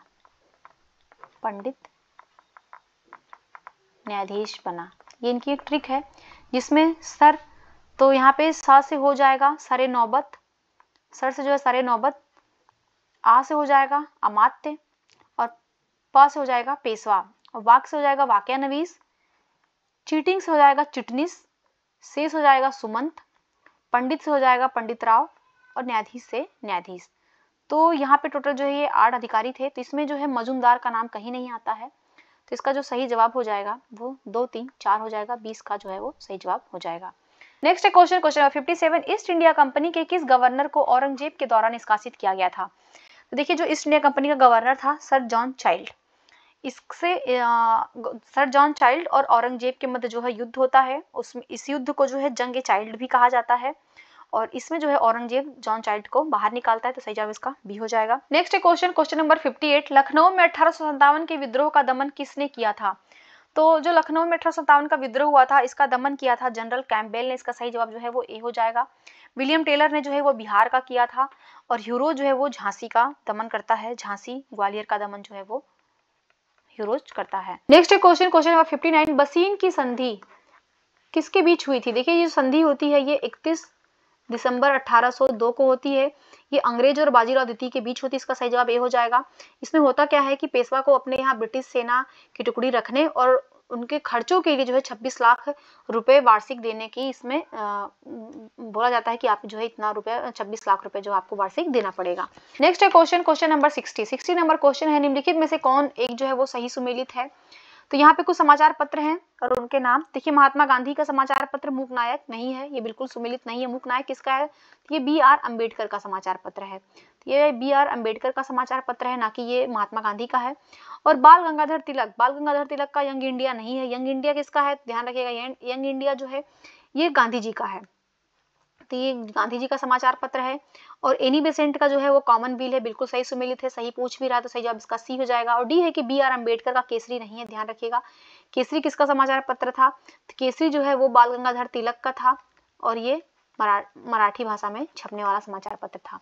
नेक्स्ट हम लोग क्वेश्चन देखते हैं, क्वेश्चन नंबर 61 नंबर क्वेश्चन, लिखित में से कौन असम में 1857 की क्रांति का नेता था? तो 1857 में जब क्रांति हुआ था उस समय असम से कौन इसको नेतृत्व प्रदान कर रहा था? तो दीवान मनिक राम दत्त कर रहे थे। इसका सही जवाब जो है वो ए हो जाएगा। बाद में इनको पकड़ करके फांसी दे दिया जाता है। नेक्स्ट हम लोग क्वेश्चन देखते हैं, क्वेश्चन नंबर 62, कांग्रेस और मुस्लिम लीग के बीच प्रसिद्ध लखनऊ समझौते पर हस्ताक्षर हुआ था। देखिए जो कांग्रेस और मुस्लिम लीग है ये लखनऊ अधिवेशन में इनके बीच एकता हो जाती है, और ये अधिवेशन हुआ था जो है 29 दिसंबर 1916 में। सही जवाब इसका डी हो जाएगा। ये 1916 में होता है। और इसके जो अध्यक्ष थे, इसके अध्यक्ष कौन थे ये भी ध्यान रखिएगा। इसके अध्यक्ष थे वो अंबिका चरण मजूमदार थे। अंबिका चरण मजूमदार इसके जो है वो अध्यक्ष थे। और इसमें तिलक और जिन्ना के बीच इन्होंने बहुत सहयोग किया था। इसी सहयोग से ये हो पाता है और यही लोग हस्ताक्षर भी करते हैं। नेक्स्ट हम लोग क्वेश्चन देखते हैं, क्वेश्चन नंबर 63, वर्ष 1945 की प्रमुख घटनाएं निम्नलिखित है और उनको बताना है सही उत्तर। 1945 की घटना, तो देखिए यहाँ पे जो है वेवल प्लान कब है? तो ये 1945 का वेवल प्लान है। और शिमला समझौता कब हुआ है? तो देखिए शिमला समझौता जो है ये भी 1945 का है। और नौसेना विद्रोह कब हुआ है? देखिए नौसेना विद्रोह जो हुआ है ना ये 1945 में नहीं, ये 1946 में हुआ, इसलिए ये तो गलत हो जाएगा। और आजाद हिंद फौज पर जो मुकदमा चलाया गया था ये भी 1945 में चलाया गया था। तो तीनों ही घटनाएं हैं, तो 1, 2, 4 इसका आंसर होगा सी इसका सही जवाब। नेक्स्ट हम लोग क्वेश्चन देखते हैं, क्वेश्चन नंबर 64, मैं स्वभाव से ही समाजवादी हूँ, ये किसका कथन है? तो मैं स्वभाव से ही समाजवादी हूँ, ये जवाहरलाल नेहरू का कथन है। इसका सही जवाब जो है वो बी हो जाएगा। नेक्स्ट हम लोग क्वेश्चन देखते हैं, क्वेश्चन नंबर 65 नंबर क्वेश्चन है कि सुभाष चंद्र बोस ने किसे आधुनिक राष्ट्रीय आंदोलन का आध्यात्मिक पिता कहा है? तो आधुनिक राष्ट्रीय आंदोलन का आध्यात्मिक पिता सुभाष चंद्र बोस ने कहा है स्वामी विवेकानंद को। इसका सही जवाब जो है वो सी हो जाएगा। नेक्स्ट हम लोग क्वेश्चन देखते हैं, क्वेश्चन नंबर 66, आजाद हिंद फौज के वे 3 सैन्य अधिकारी जिन पर दिल्ली के लाल किले में मुकदमा चलाया गया था उनमें से एक कौन शामिल नहीं था? तो जो आजाद हिंद फौज के जो 3 अधिकारी थे जिन पर मुकदमा चलाया गया था वो 3 अधिकारी कौन कौन थे? तो वो पहले तो थे प्रेम सहगल और गुरुदयाल सिंह ढिल्लो और जो है शाह नवाज खां, ये 3 लोग थे। उसमें जो है निरंजन गिल नहीं थे, तो इसका जो सही जवाब होगा वो बी हो जाएगा। और इसमें जो मुकदमा चलाया गया था एक इसमें और भी थे राशिद अली, इन सभी लोगों को जो है मुकदमा इन पे चलाया गया था। परंतु जो ये शाहनवाज खां थे, प्रेम कुमार सहगल थे और गुरदयाल सिंह ढिल्लो थे, इन लोगों को फांसी दे दिया गया था। और जो राशिद अली थे, इसके अलावा जो राशिद अली थे, तो राशिद अली को जो है 7 साल की कैद की सजा सुनाई गई थी। परंतु इनके बचाव के लिए एक समिति का गठन होता है, जिस समिति में भूला भाई देसाई होते हैं अध्यक्ष, इनके नेतृत्व में गठन होता है। और उसमें सदस्य जो होते हैं वो तेज बहादुर सप्रू, कैलाश नाथ काटजू, अरुणा आसफ अली, जवाहरलाल नेहरू, ये सभी वकील होते हैं जो इनका केस लड़ते हैं इनको बचाने के लिए। उसके बाद इसकी भारत में बहुत ज़्यादा विरोध होता है, बहुत ज़्यादा प्रतिक्रिया आती है। बाद में विवश होकर जो लॉर्ड वेवेल था उसको ये अपना विशेषाधिकार का प्रयोग करते हुए जो इन पे मृत्युदंड था उसको माफ कर देता है। नेक्स्ट हम लोग क्वेश्चन देखते हैं, क्वेश्चन नंबर 67 नंबर क्वेश्चन है, इनमें से कौन Indian society of oriental art की स्थापना किया था? तो Indian society of oriental art इसकी स्थापना किया था अवनींद्रनाथ टैगोर ने। इसका जो सही जवाब होगा वो बी हो जाएगा। अवनींद्रनाथ टैगोर ने जो है वो 1907 में इसकी स्थापना कोलकाता में किया था। नेक्स्ट हम लोग क्वेश्चन देखते हैं, क्वेश्चन नंबर 68 नंबर क्वेश्चन है, अप्रैल 1916 में स्थापित इंडियन होम रूल लीग का प्रथम अध्यक्ष कौन था, प्रेसिडेंट कौन था? देखिए जो 1916 में इंडियन होम रूल लीग की स्थापना किया गया था, इसके जो अध्यक्ष थे वो जोसेफ बैप्टिस्टा थे। इसका सही जवाब जो है वो बी हो जाएगा, जोसेफ बैप्टिस्टा इसके अध्यक्ष थे। नेक्स्ट हम लोग क्वेश्चन देखते हैं, क्वेश्चन नंबर 69, प्रार्थना समाज की स्थापना निम्नलिखित में से किसके द्वारा किया गया था? देखिए जो प्रार्थना समाज की स्थापना किया था वो किया था आत्माराम पांडुरंग ने। इसका जो सही जवाब होगा वो ए हो जाएगा, आत्माराम पांडुरंग ने किया था। महादेव गोविंद रानड़े ने किसका किया था? तो ये भी ध्यान रखिएगा, इन्होंने पूना सार्वजनिक सभा की स्थापना किया था। पूना सार्वजनिक सभा की स्थापना जो है महादेव गोविंद रानड़े ने किया था 1870 ईस्वी में। दयानंद सरस्वती ने किसका किया था? दयानंद सरस्वती ने जो है वो आर्य समाज की स्थापना किया था। नेक्स्ट है क्वेश्चन नंबर 70, भारतीय शिक्षा के निम्नलिखित युगांतरकारी चरणों पर ध्यान देना है और बताना है उनको कि कौन जो है वो कालक्रम के हिसाब से सही है। देखिए यहाँ पे हिंदी कॉलेज नहीं होगा, इसको हिंदू कॉलेज बोलते हैं। हिंदू कॉलेज की जो स्थापना है ये कब हुआ था? तो ये 1817 में हुआ था, ध्यान रखिएगा। और ये राजा राम मोहन राय और जो डेविड हेयर थे इनके सहयोग से किया गया था। और कलकत्ता विश्वविद्यालय की स्थापना जो है ये लंदन विश्वविद्यालय के आधार पर किया गया था और ये 1858 में किया गया था। एडम की जो रिपोर्ट थी ये विलियम बेंटी के कार्यकाल में था 1835 में, जो शिक्षा पर दी गई रिपोर्ट थी। और जो वुड का डिस्पैच था ये भारतीय शिक्षा प्रणाली का मैग्ना कार्टा इसको कहा जाता है और ये 1854 में आया। 1854 में आया ये जो चार्ल्स वुड की भारतीय शिक्षा पर एक व्यापक योजना इसमें तैयार किया गया था। तो इसको अगर हम लोग क्रम से लगाएंगे तो पहले 1 आएगा, फिर 3 आएगा, फिर 4 आएगा, फिर 2 आएगा, तो इसका सही जवाब जो है वो ए हो जाएगा। नेक्स्ट हम लोग क्वेश्चन देखते हैं, क्वेश्चन नंबर 71 नंबर क्वेश्चन है, सूची 1 को सूची 2 से सुमेलित करना है। तो अभिनव भारत समाज की स्थापना किसने किया था? तो ये वीडी सावरकर ने किया था। और अनुशीलन समिति का गठन किसने किया था? तो श्री अरविंद घोष ने। गदर पार्टी किसने बनाया था? तो लाला हरदयाल ने बनाया था। और स्वराज पार्टी CR दास ने। तो इसको जो सही मैच करेंगे तो 4 1 2 3, तो सही जवाब जो है इसका हो जाएगा 4 1 2 3, तो डी इसका जो है वो सही जवाब हो जाएगा। नेक्स्ट हम लोग क्वेश्चन देखते हैं, क्वेश्चन नंबर 72, क्रांतिकारियों के एक गुप्त समाज अभिनव भारत का गठन किया गया था। देखिए जो अभिनव भारत का गठन किया गया था अभी हमने पीछे ही देखा था, ये 1904 में किसने किया था? तो ये वीडी सावरकर ने किया था। सही जवाब इसका जो है बी हो जाएगा। देखिए जो अभिनव भारत था ना, पहले इसका नाम जो है वो मित्र मेला था, ध्यान रखिएगा, पहले इसका नाम जो था वो मित्र मेला था। जो मैजनी का जो तरुण इटली था उसी के नमूने पे ये आधारित था, एक गुप्त संस्था थी ये, इसका नाम जो है बाद में परिवर्तित करके अभिनव भारत कर दिया जाता है 1904 में। नेक्स्ट हम लोग क्वेश्चन देखते हैं, क्वेश्चन नंबर 73, किसको स्नेह से grand old man of India कहा जाता है? देखिए जो grand old man of India कहा जाता है ये दादा भाई नौरोजी को। सही जवाब इसका बी हो जाएगा। इनकी जो बुक है अभी हमने पीछे क्वेश्चन में डिस्कस किया था, poverty and British rule in India, जो 1901 में प्रकाशित हुई थी, जिसमें जो है धन निकासी सिद्धांत दिया हुआ है। नेक्स्ट हम लोग क्वेश्चन देखते हैं, क्वेश्चन नंबर 74, स्वराज शब्द का प्रयोग सर्वप्रथम किसने किया था? देखिए जो स्वराज शब्द है इसका सबसे पहला प्रयोग किया था बाल गंगाधर तिलक ने। इसका सही जवाब जो है वो ए हो जाएगा। नेक्स्ट हम लोग क्वेश्चन देखते हैं 75 नंबर क्वेश्चन, महारानी विक्टोरिया ने भारतीय प्रशासन को ब्रिटिश ताज के नियंत्रण में लेने की घोषणा कब किया था?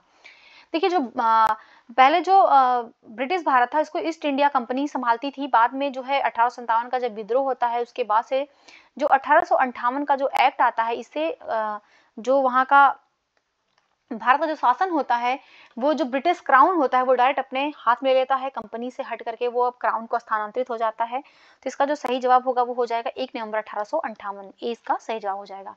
नेक्स्ट हम लोग क्वेश्चन देखते हैं, क्वेश्चन नंबर 76। अंग्रेजों द्वारा कलकत्ता में निर्मित दुर्ग का क्या नाम था?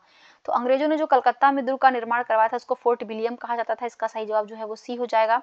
और ये हुगली नदी के जो किनारे पर ये स्थित एक किला है, और ये जो इंग्लैंड के राजा थे विलियम तृतीय, उनके नाम पे जो है इसको बनवाया गया था। नेक्स्ट है क्वेश्चन नंबर 77।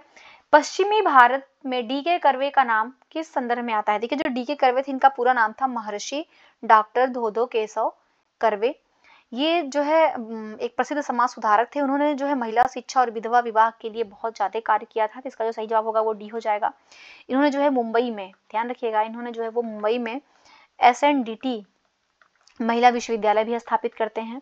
नेक्स्ट हम लोग क्वेश्चन देखते हैं, क्वेश्चन नंबर 78। महात्मा गांधी को जादूगर की उपाधि किसने दिया था? देखिए जो महात्मा गांधी को जादूगर की उपाधि दिया था वो मुजीबुर रहमान ने दिया था, इसका सही जवाब जो है वो डी हो जाएगा। मुजीबुर रहमान को बांग्लादेश के प्रथम राष्ट्रपति थे, इन्होंने ही जो है महात्मा गांधी को जो है जादूगर की उपाधि दिया था।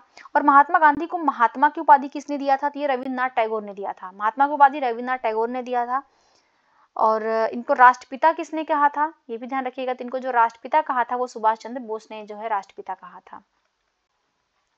नेक्स्ट हम लोग क्वेश्चन देखते हैं, क्वेश्चन नंबर 79 नंबर क्वेश्चन है, महात्मा गांधी अहिंसात्मक क्रांति के 100 में पैगंबर थे, ये किसने कथन कहा है?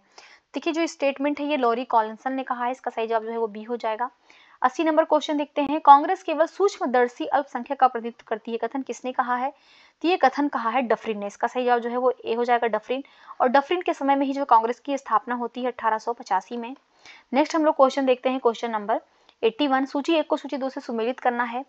और यहाँ पे देखिए चटगांव शस्त्रागार हमला, तो जो चटगांव शस्त्रागार हमला हुआ था ये हुआ था सूर्यसेन के समय में, इसको जो है वो 3 से मैच करेंगे। सूर्यसेन के समय में हुआ था और ये कब होता है? ये 1930 में होता है। काकोड़ी षड्यंत्र कब होता है? ये 1925 में होता है और इससे रामप्रसाद बिस्मिल संबंधित हैं। लाहौर षड्यंत्र कब होता है? ये 1928 में होता है और इससे संबंधित जो है वो जतिन दास हैं। और गदर पार्टी की स्थापना 1913 में होती है, इससे संबंधित जो है लाला हरदयाल है। इसका जो सही जवाब होगा वो सी इसका सही जवाब हो जाएगा। नेक्स्ट हम लोग क्वेश्चन देखते हैं, क्वेश्चन नंबर 82। करो या मरो का नारा किस आंदोलन से संबंधित है? तो डू और डाई, ये जो नारा दिया था ये महात्मा गांधी का है, ये भारत छोड़ो आंदोलन के समय में दिया गया था, इसका सही जवाब जो है वो डी हो जाएगा। Next question number 83। सत्य कथन की पहचान करना है। विलय व्यवगत सिद्धांत किसने दिया था? Lord Wellesley. गलत, लॉर्ड वेलेस्ली ने नहीं दिया था। व्यवगत सिद्धांत किसने दिया था? विलय का जो हड़प नीति था ये दिया था डलहौजी ने, ये ध्यान रखिएगा, ये डलहौजी ने दिया था। और विलय सिद्धांत के तहत जो शिकार बना पहला राज्य था वो सतारा था, बिल्कुल सही है। सतारा को जो है 1848 में विलय कर दिया जाता है, तो इसका सही जवाब जो है वो बी हो जाएगा। सहायक संधि प्रणाली लॉर्ड डलहौजी से संबंधित नहीं है, गलत है। सहायक जो प्रणाली है ये लॉर्ड वेलेस्ली से संबंधित है। वेलेस्ली जो है सहायक संधि लेकर के आता है। और कुशासन के आधार पर जो राज्य का अधिग्रहण किया जाता है वो झांसी का नहीं किया जाता है बल्कि अवध का किया जाता है। अवध के आधार पर जो है अवध का जो है कुशासन के आधार पर विलय किया जाता है। नेक्स्ट हम लोग क्वेश्चन देखते हैं, क्वेश्चन नंबर 84 नंबर क्वेश्चन है, निम्न युग्मों पर विचार करना है और सत्य कथन बताना है। अस्थाई बंदोबस्त, देखिए अस्थाई बंदोबस्त कब आया था? तो ये आया था 1993 में नहीं आया था, गलत, ये 1793 में आया था। ध्यान रखिएगा 1793 में आया था। किसके समय में आया था? तो ये कार्नवालिस, लॉर्ड कार्नवालिस से संबंधित था ये। रैयतवाड़ी व्यवस्था कब आई थी? तो 1840 में आई थी कह रहा है, तो ये भी गलत है। 1840 में ये नहीं आई थी, ये 1820 में आती है। और किसके समय में आती है? तो इसमें जो अलेक्जेंडर रीड होते हैं और सर थॉमस मुनरो, ये मुनरो और रीड के समय में आती है रैयतवाड़ी व्यवस्था। और नेक्स्ट है महालवाड़ी व्यवस्था। देखिए जो महालवाड़ी व्यवस्था है ये बिल्कुल करेक्ट है, 1822 में आती है और ये हॉल्ट मैकेंजी के समय में आती है। तो इसका जो सही जवाब होगा केवल 3 ही सही है, तो इसका जो सही जवाब होगा वो बी हो जाएगा। सॉरी, क्वेश्चन में पूछा है कौन सुमेलित नहीं है। देखिए कौन सुमेलित नहीं है, तो यहाँ पे जो सुमेलित नहीं है 1 और 2 नहीं है, तो डी इसका जो है वो सही जवाब होगा। नेक्स्ट हम लोग क्वेश्चन देखते हैं, क्वेश्चन नंबर 85 नंबर क्वेश्चन है, औपनिवेशिक काल में अधोगामी निस्पंदन सिद्धांत डाउनवर्ड फिल्ट्रेशन थ्योरी का संबंध किससे था? ये संबंधित था शिक्षा से, इसका सही जवाब जो है वो डी हो जाएगा। ये मैकाले ने दिया था 1835 में, 1835 में मैकाले ने इसको दिया था। इसमें था क्या कि जो भारत के उच्च और मध्यम वर्ग के लोग हैं उनके एक छोटे से हिस्से को शिक्षित किया जाएगा, जो रंग रूप से तो वो भारतीय होंगे परंतु विचार जो होगा वो पूरा तरीके से ब्रिटिश होगा, वो ब्रिटिश के लिए काम करेंगे, तो इसीलिए जो है ये फिल्ट्रेशन थ्योरी दिया गया था। नेक्स्ट हम लोग क्वेश्चन देखते हैं, question number 86, mother of Indian revolution किसे कहा जाता है? क्रांति की जननी किसे कहा जाता है? तो मैडम भीकाजी कामा को कहा जाता है। इसका सही जवाब जो है वो एक हो जाएगा, मैडम भीकाजी कामा। इनको जो है भारतीय क्रांति की जननी कहा जाता है। इन्होंने जो है 1907 में, ये भी ध्यान रखिएगा, इन्होंने जो है 1907 में जो जर्मनी के स्टुटगार्ट में इंटरनेशनल सोशलिस्ट कांग्रेस होता है, उसी में ये सबसे पहले भारतीय झंडा फहराती हैं, ये ध्यान रखिएगा। नेक्स्ट है क्वेश्चन नंबर 87, हंटर कमीशन की रिपोर्ट को किसने पन्ने दर पन्ने निर्लज सरकारी लिपापोती की संज्ञा दिया था? तो ये संज्ञा दिया था महात्मा गांधी ने। सही जवाब इसका सी हो जाएगा। देखिए ये घटना जो है जलियांवाला बाग हत्याकांड से संबंधित है, जो घटित कब होती है? तो ये 13 अप्रैल 1919 को ये जलियांवाला बाग हत्याकांड होता है, जिसकी जांच के लिए जो है हंटर कमीशन का निर्माण किया जाता है, और उसी की रिपोर्ट को जो है गांधी जी ने आलोचना किया था। नेक्स्ट हम लोग क्वेश्चन देखते हैं, क्वेश्चन नंबर 88, अल हिलाल समाचार पत्र किसने प्रारंभ किया था? देखिए जो अल हिलाल समाचार पत्र था ये अबुल कलाम आजाद का था। इसका सही जवाब जो है वो ए हो जाएगा, अबुल कलाम आजाद का था। फिरोज शाह मेहता का पत्र क्या है? तो the Bombay Chronicle. The Bombay Chronicle जो है वो फिरोज शाह मेहता का है, और मौलाना मोहम्मद अली का है हमदर्द। हमदर्द जो उर्दू में छपता था, ये इनका इंपॉर्टेंट समाचार पत्र था। नेक्स्ट क्वेश्चन नंबर 89, 1904 में गांधी जिन्ना वार्ता असफल होने का आधार क्या था? पहली चीज तो गांधी जिन्ना वार्ता 1904 में नहीं होता, गलत दिया, ये 1944 में होता है गांधी जिन्ना वार्ता, और इसका जो आधार था असफल होने का वो था राजगोपालाचारी सूत्र। इसका सही जवाब जो है सी हो जाएगा, राजगोपालाचारी सूत्र इसका आधार था, क्योंकि मुस्लिम लीग और कांग्रेस के बीच जो है एक राजनीतिक गतिविरोध को दूर करने के लिए जो है ये राजगोपालाचारी एक फार्मूला लेकर के आते हैं, एक सूत्र लेकर के आते हैं, जिसको मान लिया जाए तो गतिविरोध जो है इनके दूर हो जाएंगे। तो इसमें जो है गांधी जी तो उनका समर्थन करते हैं, परंतु जिन्ना उसको निकाल देता है। जिन्ना कहता है कि नहीं, मुझे सीधे जो है पाकिस्तान ही में लेकर के रहूंगा, तो इस वजह से जो है ये वार्ता असफल हो गई थी। नेक्स्ट क्वेश्चन नंबर 90, नील विद्रोह के संबंध में कथनों पर विचार करना है और सत्य कथन का चयन करना है। देखिए जो नील विद्रोह होता है ना, ये 1859 से लेकर के 1860 के बीच में होता है, और ये बंगाल में जो नदियापुर जिला गोविंद गांव में होता है। इसके जो नेता होते हैं वो दिगंबर विश्वास एंड जो विष्णु विश्वास होते हैं, इसके नेता होते हैं। इसमें जो है हिंदू और मुसलमान किसानों में पूर्ण एकता थी, ये बिल्कुल करेक्ट है। और विद्रोही रैयत का एक प्रमुख नेता हेमचंद था। देखिए इसके नेता हेमचंद नहीं थे, अभी मैंने बताया दिगंबर विश्वास और विष्णु विश्वास थे, तो सेकंड वाला तो गलत हो गया। थर्ड है विद्रोही रैयत में एक सुस्पष्ट संगठन तथा अनुशासन बनाए रखा था, ये बिल्कुल करेक्ट है। तो 1 और 3 कथन सही है, तो सही जवाब इसका जो है डी हो जाएगा। नेक्स्ट हम लोग देखते हैं क्वेश्चन नंबर 91 नंबर क्वेश्चन है, कांग्रेस के अंतर्गत शक्तिशाली प्रभाव गुट के रूप में कार्य करने के लिए कांग्रेस नेशनलिस्ट पार्टी किसने स्थापित किया था? देखिए जो कांग्रेस नेशनलिस्ट पार्टी बनाई गई थी ये 1934 में बनाया गया था, और ये जो सांप्रदायिक पुरस्कार के विरोध में इसको बनाया गया था, कि जो कांग्रेस से अलग होकर के बना था ये पार्टी। 1934 में जो केंद्रीय विधानमंडल का चुनाव हुआ था उसमें ये चुनाव भी लड़ी थी, 12 सीटें भी ये पार्टी जीतती है, और ये 1941 तक जो है वो विधान सभा में जो है मुख्य विपक्षी दल के रूप में ये पार्टी जो है काम करती है। और इसके जो स्थापित इसको किए थे वो थे मदन मोहन मालवीय और SM अर्णे, तो सही जवाब इसका जो है वो सी हो जाएगा। नेक्स्ट हम लोग क्वेश्चन देखते हैं, क्वेश्चन नंबर 92, 1857 के संग्राम को बर्बरता एवं सभ्यता के बीच युद्ध की संज्ञा किसने दिया था? तो जो बर्बरता एवं सभ्यता के बीच जो है युद्ध की संज्ञा दिया था वो TR होम्स ने दिया था। इसका जो सही जवाब होगा वो बी हो जाएगा, TR होम्स ने कहा था। देखिए अशोक मेहता ने क्या कहा था? इन्होंने जो है इसको राष्ट्रीय विद्रोह कहा था, तो राष्ट्रीय विद्रोह कहा था अशोक मेहता ने। SN सेन ने क्या कहा था? SN सेन ने कहा था कि ना तो ये राष्ट्रीय था, ना ही ये राष्ट्रीय विद्रोह था, और ना ही ये सैनिक विद्रोह था, ये SN सेन ने कहा था। और आउटरम और टेलर ने जो है वो उन्होंने हिंदू मुस्लिम षड्यंत्र की संज्ञा दिया था 1857 के विद्रोह को। नेक्स्ट हम लोग क्वेश्चन देखते हैं 93 नंबर क्वेश्चन, भारतीय स्वतंत्रता अधिनियम 1947 कब प्रभावी हुआ था? तो ये प्रभावी हुआ था 18 जुलाई 1947 को। इसका सही जवाब जो है वो सी हो जाएगा। नेक्स्ट हम लोग देखते हैं क्वेश्चन नंबर 94, भारत के विभाजन का बाल्कन प्लान उपजा था। तो बाल्कन प्लान की उपज जो है वो लॉर्ड माउंटबेटन के मस्तिष्क का था, तो इसका जो सही जवाब होगा वो सी हो जाएगा। नेक्स्ट हम लोग क्वेश्चन देखते हैं क्वेश्चन नंबर 95 नंबर क्वेश्चन है, 14-15 अगस्त 1947 की मध्य रात्रि को अंतरिम संसद के रूप में किसने सत्ता ग्रहण किया था? तो संविधान सभा ने सत्ता लिया था, इसका जो सही जवाब होगा वो बी हो जाएगा। नेक्स्ट हम लोग क्वेश्चन देखते हैं क्वेश्चन नंबर 96, पहले अवसर पर भारत के प्रधानमंत्री की नियुक्ति की थी। तो जो प्रधानमंत्री की नियुक्ति है वो किसने किया था? तो जो प्रधानमंत्री की नियुक्ति है वो किया था गवर्नर जनरल ने। सही जवाब जो है उसका ए हो जाएगा, गवर्नर जनरल ने इसकी नियुक्ति किया था और उस समय जो तत्काल जो गवर्नर जनरल थे माउंटबेटन उन्होंने किया था। नेक्स्ट हम लोग देखते हैं 97 नंबर क्वेश्चन। 15 अगस्त 1947 को निम्नलिखित में से कौन भारतीय राष्ट्रीय कांग्रेस का अध्यक्ष था? तो जब देश आजाद हुआ 1947 में उस समय अध्यक्ष कौन थे? तो उस समय जेबी कृपलानी थे। सही जवाब जो है वो सी हो जाएगा। नेक्स्ट हम लोग क्वेश्चन देखते हैं, क्वेश्चन नंबर 98। संविधान सभा को 26 जनवरी के दिन लागू करने का निर्णय क्यों लिया गया था? देखिए जो संविधान सभा को 26 जनवरी के दिन लागू किया गया था ना, उसका उद्देश्य था कि कांग्रेस जो इसी तिथि को 1930 में जो स्वतंत्रता दिवस मनाने की घोषणा की थी उसी को यादगार बनाना चाहती थी, इसीलिए। तो इसका जो सही जवाब हो जाएगा वो हो जाएगा सी, इसका जो है सही जवाब। कांग्रेस ने इस तिथि को स्वतंत्रता दिवस के रूप में जो है मनाया था। नेक्स्ट हम लोग क्वेश्चन देखते हैं, क्वेश्चन नंबर 99 नंबर क्वेश्चन है। निम्नलिखित में से किसने कहा कि ब्रिटिश शासन की सबसे अधिक महत्वपूर्ण उपलब्धि भारत का एकीकरण है? तो ये स्टेटमेंट जो दिया था वो के.एम. पनिक्कर ने दिया था। इसका सही जवाब जो है वो ए हो जाएगा। नेक्स्ट हम लोग देखते हैं क्वेश्चन नंबर 100 और ये टेस्ट का जो है वो लास्ट क्वेश्चन हैगा कि भारतीय स्वतंत्रता के समय अंग्रेजी महाराजा कौन था? तो जब भारत आजाद हुआ था उस समय ब्रिटिश क्राउन कौन थे? तो उसमें जो ब्रिटिश क्राउन थे वो जॉर्ज 6 थे, जॉर्ज सस्टम थे। इसका जो सही जवाब होगा वो बी हो जाएगा। और इसी के साथ जो है हमारा टेस्ट समाप्त होता है। और आपको वीडियोस अच्छी लग रही हो तो प्लीज़ अपने चैनल को सब्सक्राइब करिए, मेरे वीडियोस को लाइक करिए, ज़्यादा से ज़्यादा अपने फ्रेंड्स लोगों में शेयर करिए। और देखने के लिए आप लोगों का बहुत बहुत धन्यवाद।